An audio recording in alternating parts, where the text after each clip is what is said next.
O texto de hoje é o versículo 6, mas é Gustavo que está aí? Gu, bota para mim a partir do 1, por favor, porque como a gente está encerrando, então vamos pegar do início. Efésios capítulo 4 é um capítulo muito rico. As cartas de Paulo são muito ricas em conteúdo, muito profundo. A carta aos Efésios é uma carta muito especial. E esse capítulo 4 é então primoroso. E ele diz assim, como prisioneiro no Senhor, rogo-lhes, ou seja, peço a vocês para que vocês tenham bastante atenção. Rogar é isso, é um pedido, mas um pedido, intenso assim. Então tem o peço, tem o clamo, tem o rogo. Então quando a Bíblia fala rogo-vos, ou rogo-lhes, quer dizer, gente, presta bastante atenção agora, porque o que eu vou falar agora é muito importante. E o que ele pede depois de rogar é que vivam de maneira digna da vocação que receberam. Qual é a primeira impressão que a gente tem dessa orientação de Paulo? Esse versículo é só para os pastores e missionários, porque eles são os vocacionados da igreja. Não. Paulo está escrevendo para a igreja que reunia em Éfeso, que naquele tempo nem tinha esses cargos, como a gente chama, que é pastor e missionário. Então, quando Paulo diz, rogo-lhes, ele está rogando à comunidade de crentes que congregava na cidade de Éfeso, que é uma cidade grande, capital da Ásia Menor, uma cidade portuária, com muita gente de tudo quanto é lugar, de tudo quanto é cultura, de tudo quanto é influência, e na igreja que se reunia muito provavelmente numa casa, escondido, porque senão eles morriam na perseguição. Então, imagina, a maioria naquele tempo perdia o seu emprego, tinha que abandonar a sua casa.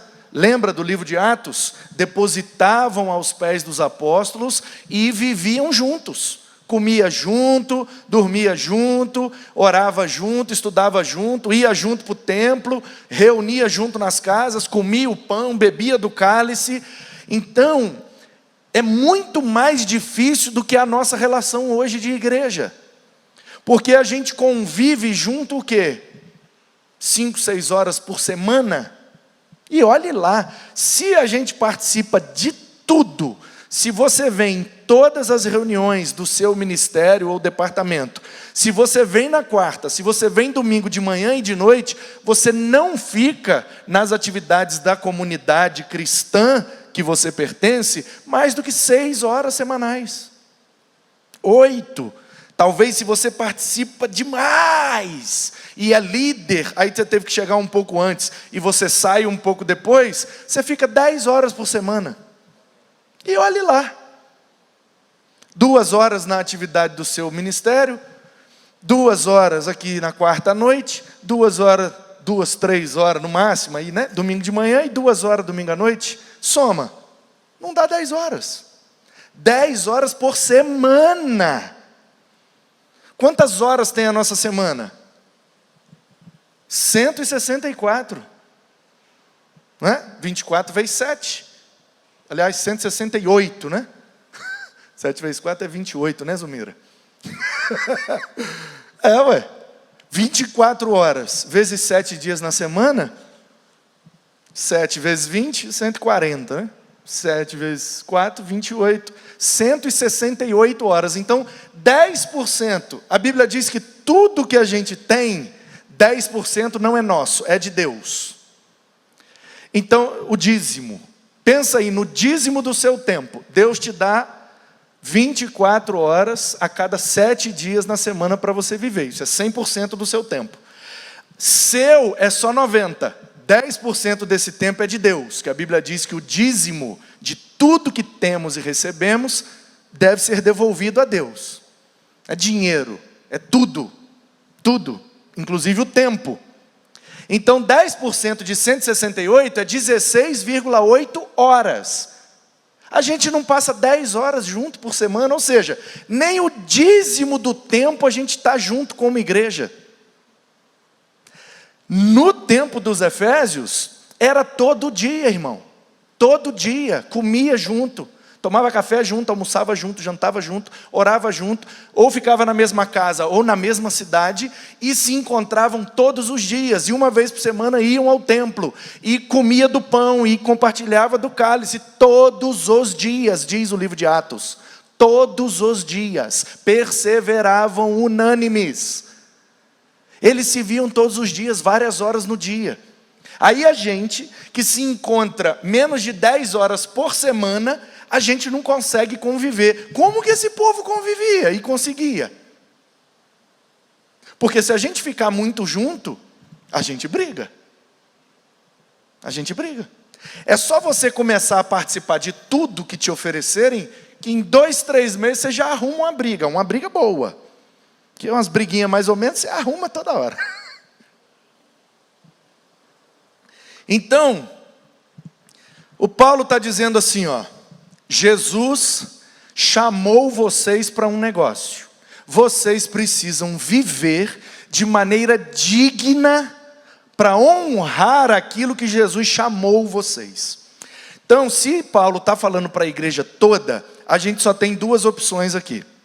Ele está falando que Jesus nos chamou para a salvação, porque só tem 2 coisas que alcança todo mundo igual. Na vocação. Quando a gente pensa em vocação específica, Jesus te chamou para te usar num determinado dom, para o exercício de um determinado ministério, para a edificação da igreja. Isso é vocação específica. Eu acho que Paulo não está falando de vocação específica. Eu acho que ele está falando de vocação geral. Qual é o chamado de Deus que é igual para todo mundo, para todos os crentes? 2. Primeiro, para a salvação. Jesus chamou todo mundo para ir para o céu com ele. Todo mundo que creu nele. Você entendeu, né? A carta é para crente. Não é nada evangelístico aqui não. Estou falando para crente. Quem já creu. Que a carta é para crente. Não é evangelho. É carta de Paulo aos crentes de Éfeso. Então, para que Jesus chamou os crentes, que é um chamado igual para todo mundo? Primeiro, para ir para o céu com ele. Salvação. Segundo, para conviver na igreja como discípulos dele. Essas 2 vocações alcançam todo crente igual. Nem todos têm o mesmo dom e nem todos têm o mesmo ministério. Mas todo crente é chamado para ir para o céu e é chamado para congregar como igreja enquanto não vai para o céu. Sim ou não, irmãos? Então o que Paulo está dizendo é, Jesus chamou vocês para levar para o céu. Mas antes de levar para o céu, vocês têm que aprender a conviver como igreja. Porque no céu, não é que vocês vão estar juntos. Então é como se fosse assim, ó. Eu tenho um emprego bom para você. Quem quer um emprego bom para ganhar assim R$1 milhão por dia? Levanta a mão. Tá muito, Michele? Eu peguei leve, sabe por quê? Porque a eternidade é um negócio que é eterno, não tem nem como mensurar. Eu estou fazendo uma ilustração para comparar com a eternidade. O que a gente compara com a eternidade? Vou botar R$1 milhão por dia para ver se... né? Imagine que alguém vai te oferecer um emprego para você ganhar R$1 milhão por dia, para fazer o que você já sabe. Pensa aí numa coisa que você faz bem. Pensa numa coisa, o que você faz bem, Gabi? O que você faz bem na vida assim? Nisso aqui eu sou boa. Imagina que você vai fazer isso aí, que você faz bem, que você gosta, e vai ganhar R$1 milhão por dia para fazer esse trabalho.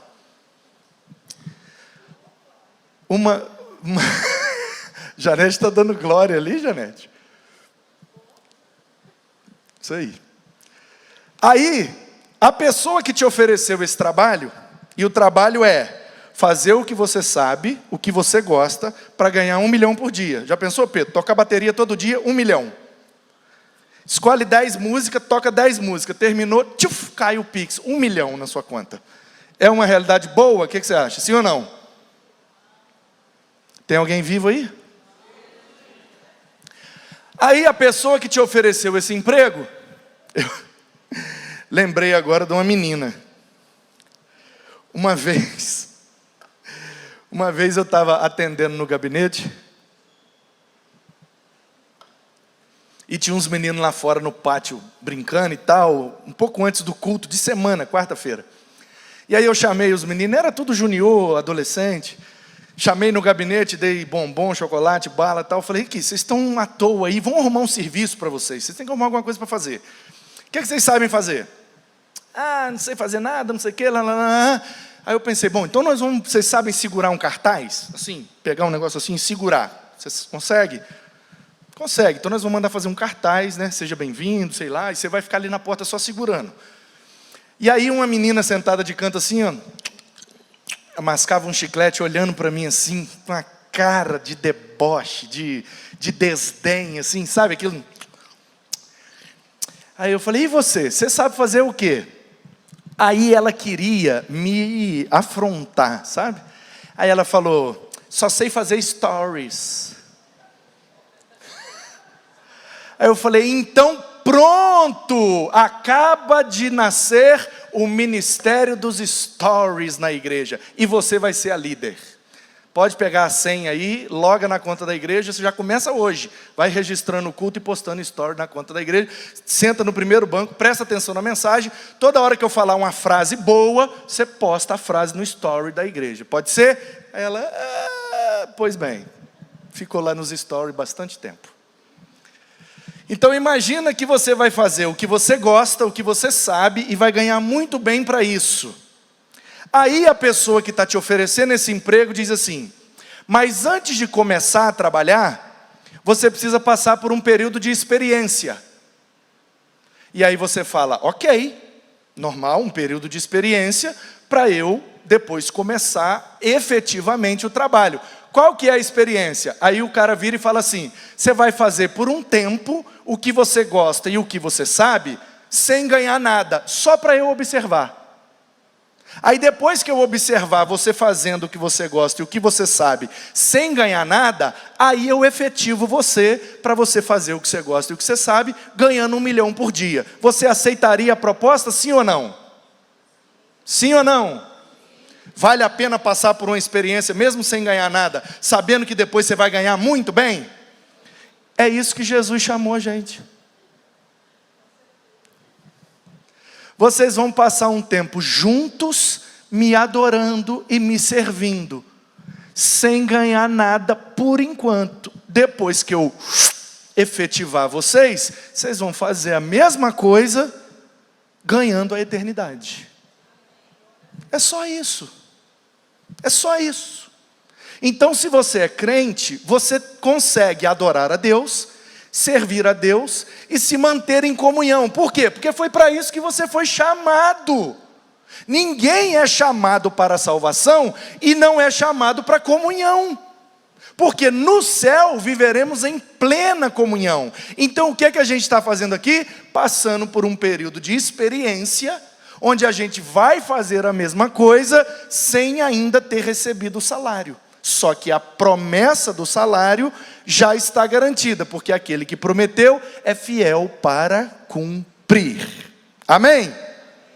Versículo 2. Sejam completamente humildes. Ah, pastor, como é que eu faço para passar por esse período de experiência antes de efetivá-la na eternidade? Porque o irmão é difícil de tratar, o outro é difícil de entender, o outro é difícil Nossa, pastor, a gente tem tanta dificuldade, tantos desafios, como é que a gente consegue? Sejam completamente humildes, dóceis, pacientes, suportando, dando suporte uns aos outros através do amor.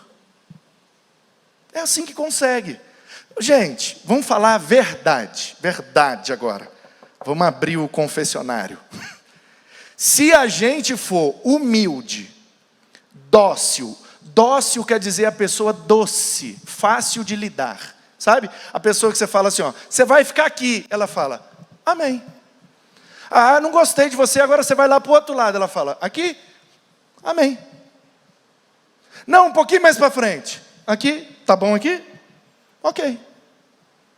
Não, mas agora agacha. Agora levanta o braço. Mas o quê? Sabe, gente, fácil de lidar? Tá quente, tá bom. Tá frio, tá bom. Arroz, tá bom. Feijão, tá bom. Hambúrguer, tá bom. Pizza, tá bom. Tá bom, tá bom, tá tudo bom. Aleluia, que bênção.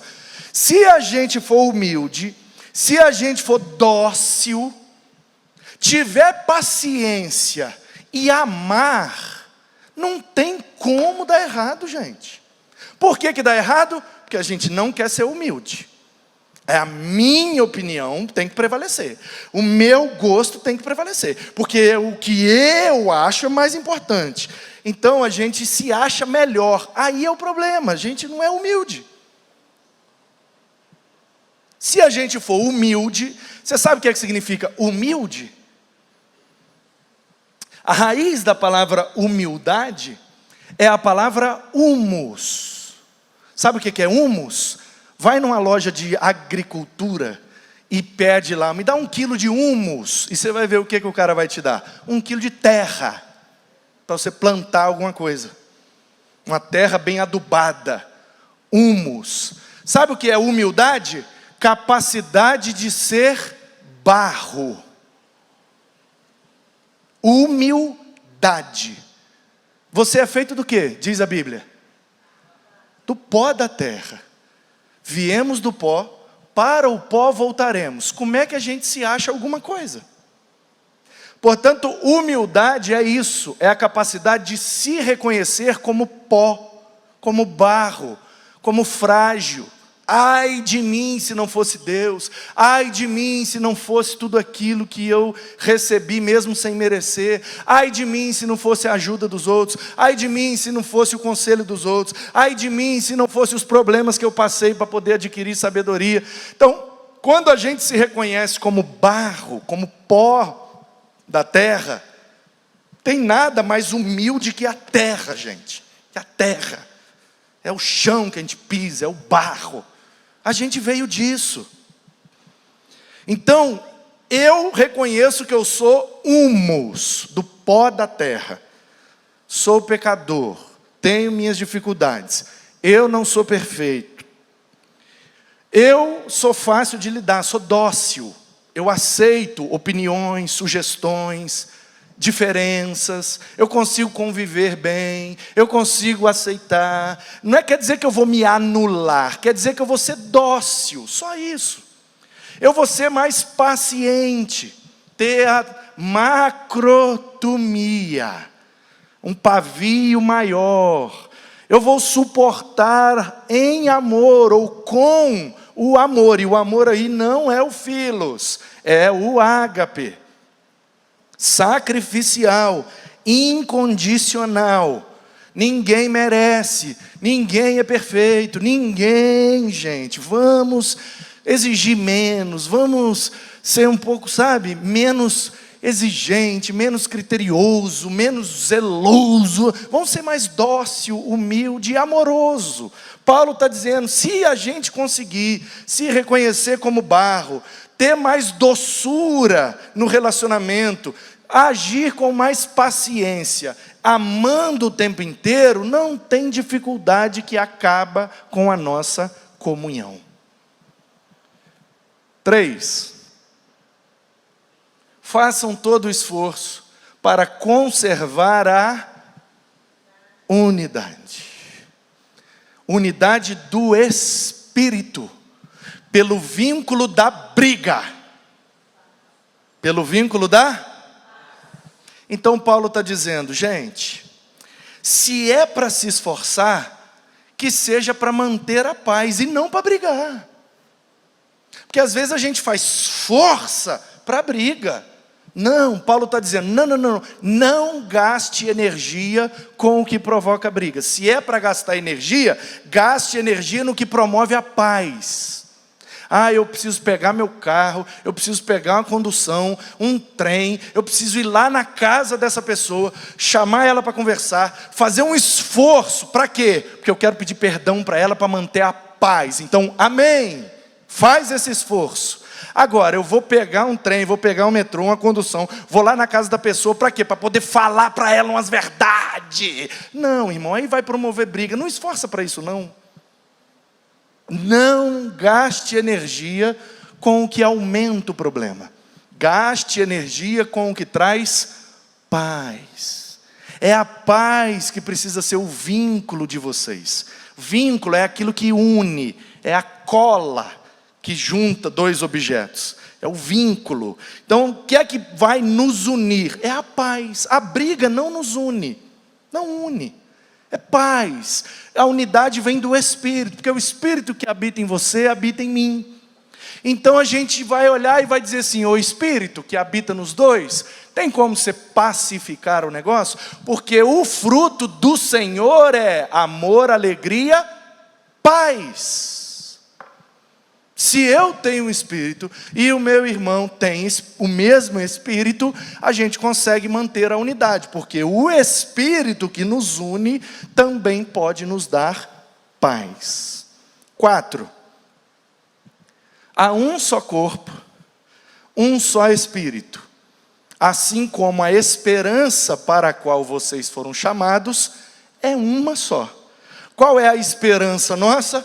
Ir para o céu com Jesus, passar a eternidade com Ele. Essa é a nossa esperança, e está guardada lá para nós, como disse o Pedro, imarcessível. Lá ela não murcha, ela não se desgasta, ela não perde o valor, ela não enferruja, ela está guardada lá para nós, esperando o momento, ou que Jesus voltar, ou que a gente morrer. O que vier primeiro, a gente vai viver isso e vai estar com Ele. Essa é a nossa esperança. Mas eu não vou ter um Jesus particular para mim no céu. Ele vai ter um Jesus para todo mundo. Entendeu? Eu não sei como você mentaliza ou como você imagina o céu, mas o livro de Apocalipse, pelas figuras que o João coloca ali, é um lugar onde todo mundo vai conviver junto. É uma cidade, tem uma praça, tem um lugar, e o povo está cantando, adorando aquele que está no trono. É um lugar onde todo mundo convive. Não é um céu particular, irmão. O céu é um condomínio chique de Alphaville, onde cada um tem sua mansão, e dentro de cada mansão tem um Jesus para conviver com cada um. Não, não. Não é assim que a Bíblia nos revela o céu. Apesar da gente não saber exatamente como é, as figuras, os símbolos proféticos que apontam para a eternidade, todos estão nesse mesmo padrão. É um lugar onde todo mundo vai conviver juntos, no mesmo lugar, adorando o mesmo Deus, tendo só um Jesus para todo mundo, e todo mundo vai ter que estar junto. E não é por um tempo, é eternamente. Se a gente não consegue conviver por 40, 50 anos, como é que convive eternamente, gente? E eu fui bem generoso, falando 40, 50 anos, porque às vezes não passa de 2, 3, 5 anos, às vezes meses. Então Paulo está dizendo, é um Espírito só, Ele une vocês precisam focar nisso, senão vocês não vão conseguir manter a unidade. Aí vem o 5 que pregou pastor Fred. Um só Senhor, uma só fé, um só batismo. Minha pergunta para você é, o seu Senhor é Jesus? Sim ou não? Jesus te chamou para ir para o céu com Ele, e para congregar com os outros que vai para o céu junto com você.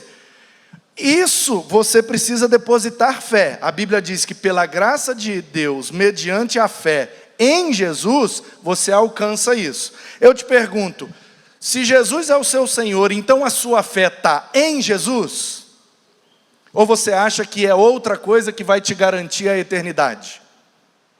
Se Jesus é o seu Senhor, se a sua fé está em Jesus, e você foi batizado no corpo de Jesus, você foi inserido nesse corpo, e você publicou isso, você tornou isso público, através de um mergulho que você deu na água, então todos nós temos essa mesma experiência. A mesma experiência. Então se Jesus é o seu Senhor, Ele é o meu também. Se você crê em Jesus, é nele que eu creio também. Se você foi inserido no corpo dele e demonstrou isso com o mergulho que você deu publicamente, eu também mergulhei publicamente para simbolizar essa mesma coisa. Aí a pergunta é, então por que a gente vai brigar? Não temos o mesmo Senhor? Não depositamos nele a mesma fé? Não demonstramos isso do mesmo jeito? Então por que a gente vai brigar? Somos do mesmo time, estamos no mesmo barco. É para lá que nós vamos, então os nossos olhos têm que estar fixados lá em cima. E a gente aqui vai agindo com humildade, com docilidade, com paciência, mantendo o vínculo da paz. E por último, o 6. Porque nós temos um só Deus. Você tem quantos deuses? Você é monoteísta ou você é politeísta? Você tem um Deus só? Um Deus só. Ué, pastor, mas é Pai, Filho e Espírito Santo. Mas não são 3 deuses, são 3 pessoas. Um único Deus. Porque Ele é um Deus plural. Ele é Elohim. Pai, Filho e Espírito. Pai de todos. Que é sobre todos. Quem está sobre você? Na minha vida, o soberano é o Deus e Pai de Jesus Cristo. Jesus Cristo como Filho, o Espírito. Então essa trindade é soberana sobre a minha vida. Eu te pergunto, essa trindade é soberana sobre a sua vida também? Então nós obedecemos à mesma vontade. Porque Ele está sobre todos. Alguém aqui acha que é cabeça da igreja? Ou todos nós somos corpo? Se somos corpo, temos só o cabeça. Que Ele vai por meio de todos e através de todos, em nós, né, e através de nós, Ele vai agir. Então, não tem, gente, não tem, sabe, o meu Deus. Não, é o nosso Deus. Não tem a minha vitória, é a nossa vitória. Não tem a minha bênção, é a nossa bênção. Percebe? Porque o Pai é, como é que Jesus ensinou? Pai meu que está nos céus, o pão meu de cada dia. Como é que Jesus ensinou a gente a orar?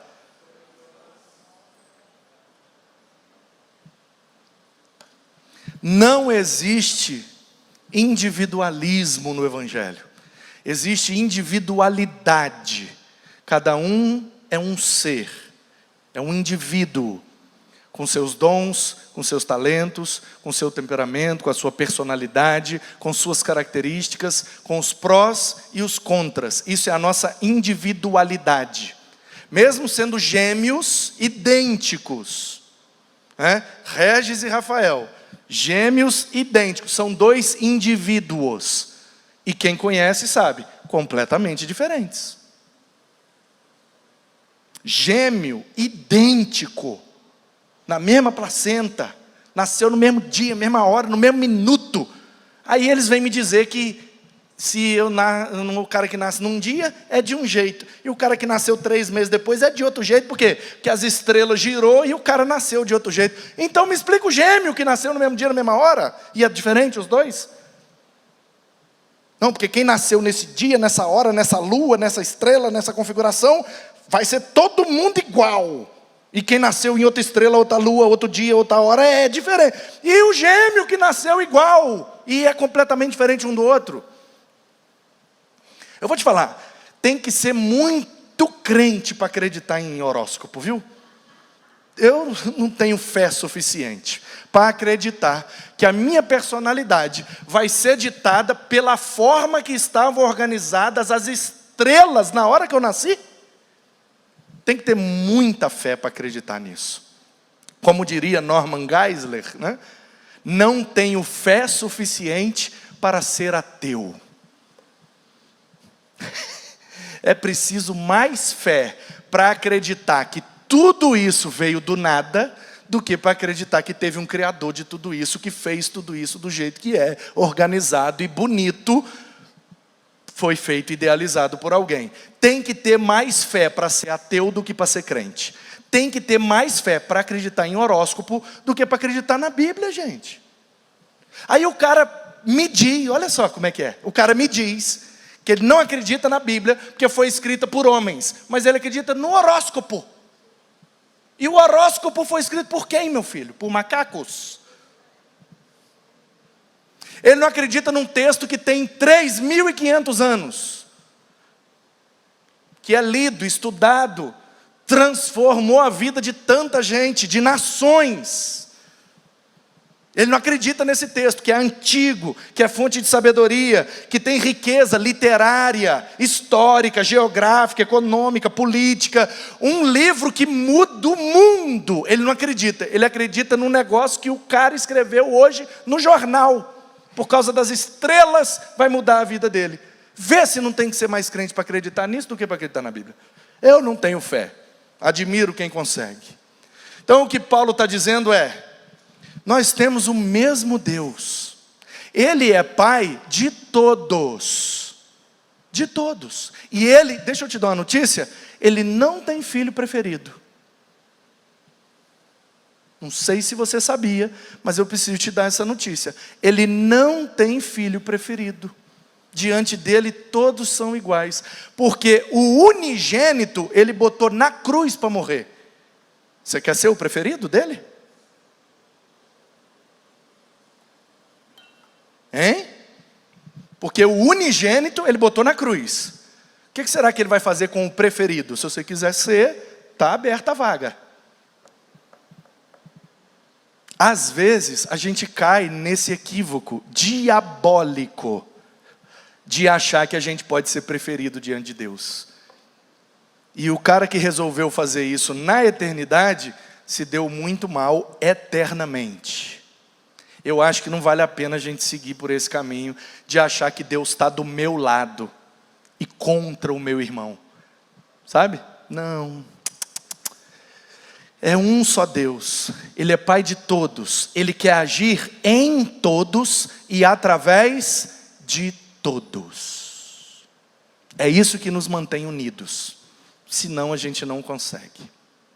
Segunda-feira, saí cedo, passei em Itaquera, peguei um pastor, passei em Arthur Alvim, peguei um outro pastor e fomos para o Brás, na reunião dos pastores. Aliás, fomos almoçar primeiro, conversar e depois fomos para o Brás. E choveu bastante e a gente ficou lá. Depois saímos de lá, fomos conversar mais e paramos lá em Arthur Alvim e fomos comer um pastel. Muitos anos que eu não comi um pastel, e um pastel bom, então muitos anos. Só faltou o caldo de cana.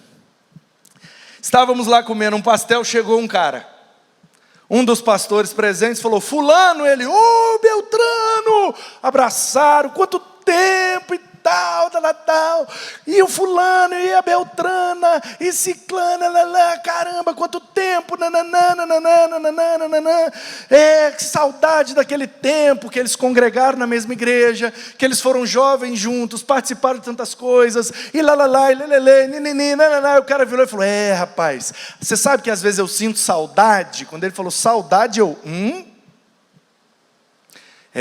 aí ele disse assim: tem uns 20 anos que eu não congrego. Que saudade daquele tempo.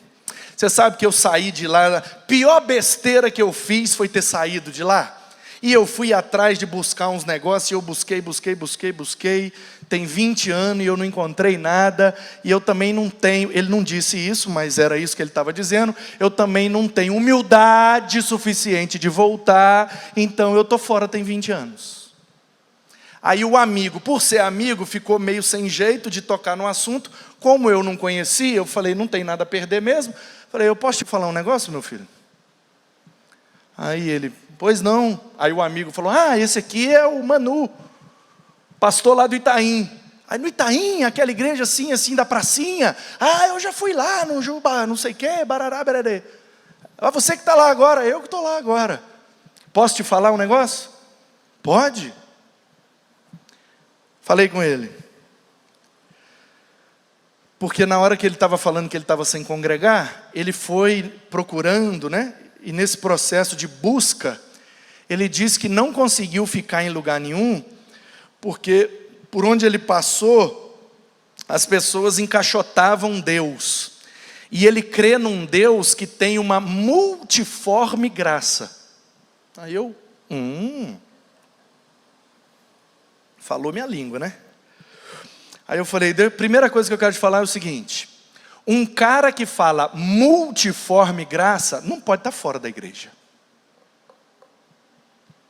Tem como. Aliás, multiforme em grego é poikilis, né? Multicolorido, multifacetado.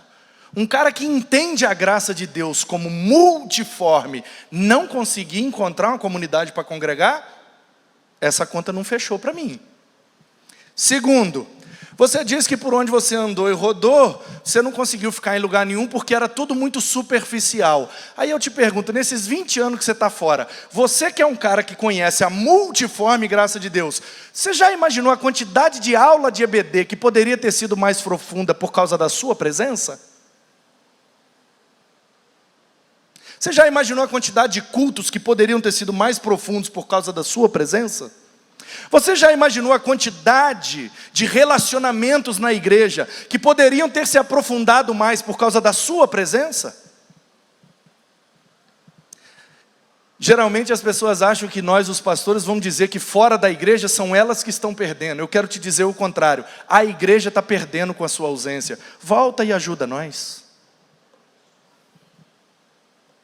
Porque um cara que fala multiforme graça tem que estar dentro da igreja. Não é possível. A Zona Leste, só Batista, tem 120 igrejas.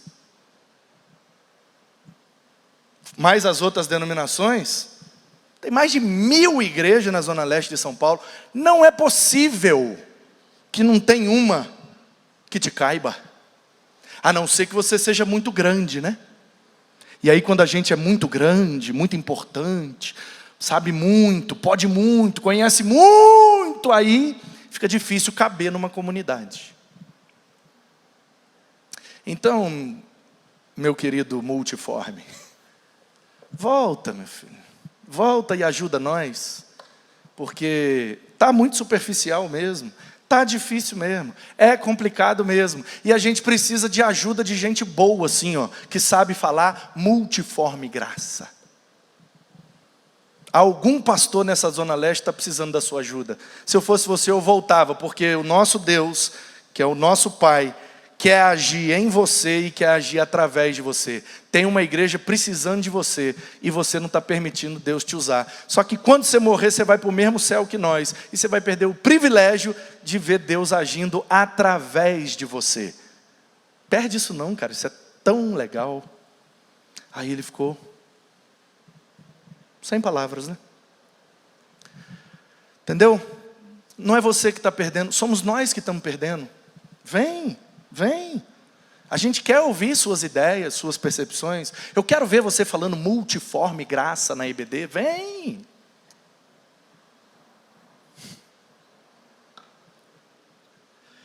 Porque na verdade, irmãos, o que nos afasta da comunhão, disse Paulo, é a falta de humildade. É a falta de docilidade, é a falta de paciência, é a falta de amor. E se a gente for crente e olhar para Jesus, a gente consegue ter essas características e manter a unidade na comunidade. Amém. Pai, muito obrigado pela Tua palavra. Muito obrigado, Senhor, pela clareza como o Senhor inspirou Paulo para escrever essas frases. Não tem como ser mais claro, mais simples e mais objetivo e prático. Não tem como não entender. É muito difícil de praticar, mas de entender é muito fácil. A minha oração é também simples e ao mesmo tempo muito difícil. A minha oração é que todos que entenderam coloquem em prática. É só ser humilde, lembrar que nós somos pó da terra, barro é o que nós somos. É só ser mais dócil, dar mais o braço a torcer, abrir um pouco mão das opiniões, tentar fazer do jeito do outro, ser mais doces, menos azedos, amargos. É só ter um pouco mais de paciência. É só a gente ter a macrotúmia, o fruto do Espírito que nos dá a capacidade de esticar o pavio para não precisar explodir. É tão difícil, Deus. Quando a gente vê, a gente já está explodindo. Ajuda a gente a conseguir esticar o pavio, ter mais paciência, mais longanimidade. Ajuda-nos, Senhor, a sermos mais amorosos, com amor ágape. Mesmo que a gente não goste, mesmo que a gente não tenha laço afetivo ou familiar, que a gente se ame a ponto de respeitar, de acreditar, de oportunizar, de valorizar o outro antes de nós. Nos ajuda, Senhor, a mantermos a unidade na comunidade. É para isso que o Senhor nos chamou e a gente quer viver de maneira digna dessa vocação. Que assim seja, para a tua glória, em nome de Jesus. Amém. Que Deus nos abençoe e que possamos, doravante, até outubro, vamos continuar refletindo e aprendendo sobre a unidade na comunidade. Aquele que veio até nós. Em janeiro teremos um novo tempo.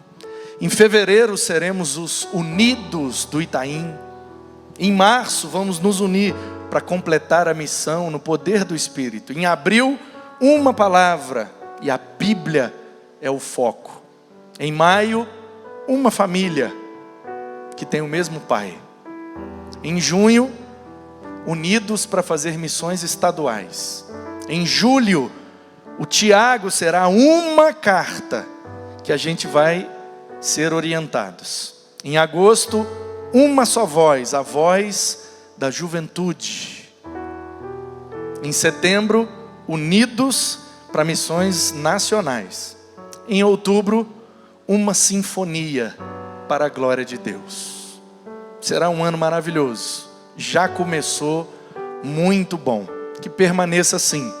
E que ao final desse ano de número 61, a PIB Itaim esteja mais unida e mais comunitária para a glória de Deus em nome de Jesus. Que o amor do Pai, a graça do Filho e a comunhão do Espírito nos permita viver esse milagre para a glória dele, em nome dele. Amém.